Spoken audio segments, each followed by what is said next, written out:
चाहता है कि कोई भी व्यक्ति गलत मार्ग पर न चले, वो परमेश्वर के राज्य में आए और उसमें वो जड़ पकड़ता हुआ आगे बढ़ते हुए।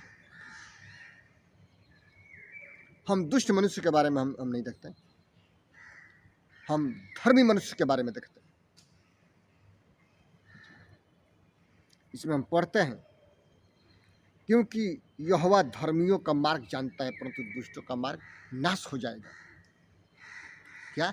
यहोवा परमेश्वर धर्मियों का मार्ग जानता है परंतु दुष्टों का मार्ग नाश होगा।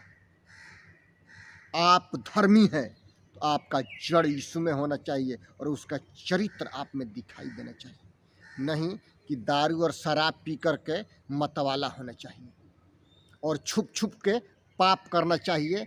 और उनका परिवार छुप छुप के, पास्टर चला गया तो पास्टर की बीवी पिक्चर देखना चाहिए। ऐसा मत करो।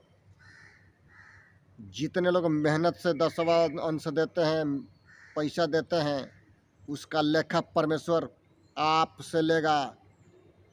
जितने लोग परमेश्वर का पैसा को खाते हैं अन्याय से, उनका लेखा परमेश्वर लेगा, छोड़ेगा नहीं, क्योंकि मेहनत होता है। पौलुस तंबू बनाने का काम किया। वचन कहता है कि आपकी जरूरत यदि पूरा नहीं होती है, काम करो और अपनी इच्छा पूरा करो, जरूरत पूरा करो, क्योंकि परमेश्वर आपको हाथ पैर क्यों दिया? काम करने के लिए दिया। मेहनत करो, प्रतिफल परमेश्वर देगा। इसमें हम पढ़ते हैं कि क्या ही धन्य है वो पुरुष जो दुष्टों के मार्ग में न चलता है, न देखता है, न उसका प्रीति रखता है, क्योंकि वो हर वक्त परमेश्वर से परामर्श पाता है और उसका विश्वास रूपी जड़, उसका प्रेम रूपी जड़, उसका सब कुछ परमेश्वर के हाथ में होता है और उसके चरणों में होता है। और वो परमेश्वर के वचन को पढ़ता है, प्रार्थना करता है और परमेश्वर से परामर्श पाता है। मेरे प्रिय, हमको और आपको दिन प्रतिदिन परमेश्वर से प्रार्थना करने की जरूरत है कि हे परमेश्वर, यदि मुझसे भूल चूक हुई है तो क्षमा कर और फिर हमको उसी स्टेज में लेके आ।